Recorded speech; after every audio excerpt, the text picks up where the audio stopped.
দেখা যাচ্ছে সাদেক একদম যে স্থাপনা সেই স্থাপনা কিন্তু ভেঙে ফেলছে। উত্তর তাদের স্থাপনা আপনারা দেখতে পাচ্ছেন যে গাড়িগুলো কিন্তু মধ্যে গ্যাসের লাইন।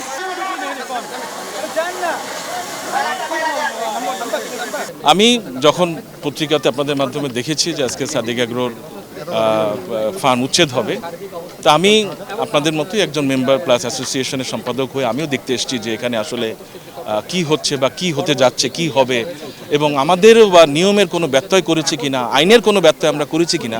আমি ব্যক্তিগতভাবে নিজে এসেছি এই জায়গাটা দেখতে এবং পর্যবেক্ষণ করতে।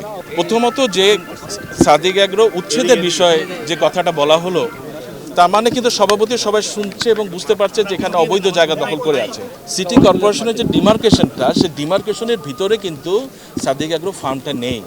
সাদেক এগ্রো ফার্মটা, যেটা আমিও নিজে পর্যবেক্ষণ করে দেখলাম, এটা একটা প্রাইভেট জায়গার উপরে, এবং প্রাইভেট জায়গার যে মালিক যারা, তারাও কিন্তু এখানে উপস্থিত আছে। এই যে আপনারা দেখলেন যে বিভিন্ন ঘরবাড়ি তোলা, এই ঘরবাড়িগুলো হচ্ছে এলাকার রিক্সাওয়ালার গ্যারেজ, টেম্পুর গ্যারেজ, তারপরে পানির দোকান, সিগারেটের দোকান।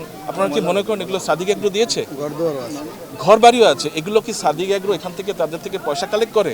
তো এই জিনিসগুলো এখানে তো সাদেক এগ্রোর জায়গা না, সরকারি। এই জিনিসগুলো তাহলে কেন হলো, এটাও একটু দেখার দরকার আছে।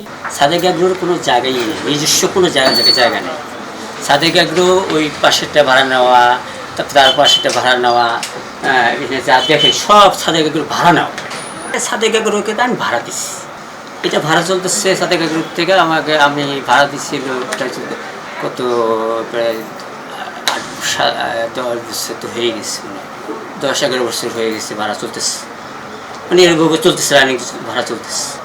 যেটা মালিক আন, এটা তো এই সাদেক এগ্রোর মালিকের তো পুরস্টি আসে না। পুরো সাদেক এগ্রোর জায়গা কি আরো মালিকের আছে?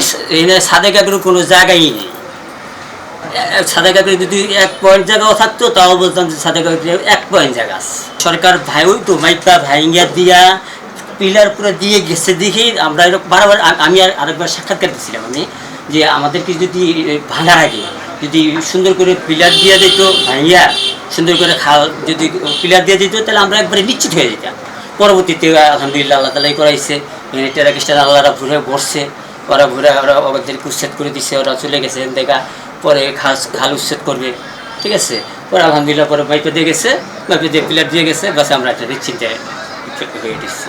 এটা তো আমার জন্মের থেকে দেখছি, এটা খাল আর ওটা মালিকানা জায়গা। তো এই ঘরগুলো উঠেছে ইদারিন, এটা খালি ছিল জায়গাটা, এই ঘরগুলো উঠেছে 3-4 মাস হয়েছে। আমরা তো ওই বেরি বাদে ওই ফিটে ছিলাম, তখন ওটি ভরিয়া গেছে, এটা নদীর মতন আসছিল, আমরা গোসল টোসল করছি। এখন এই ভরিয়া গেছে দেখে ওই যে এই ফার্মে গরু ফালছে, এই গরুর গোবর এটি ভরছে সব, এই ভরার পরে এই গরু রয়েছে।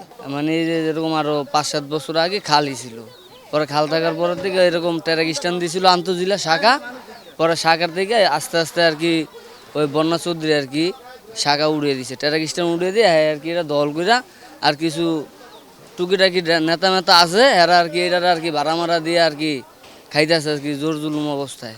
এই আমরা এনে থাকতেছি, অনাঙ্গরও ভেঙে ভেঙে উঠে দিতেছে।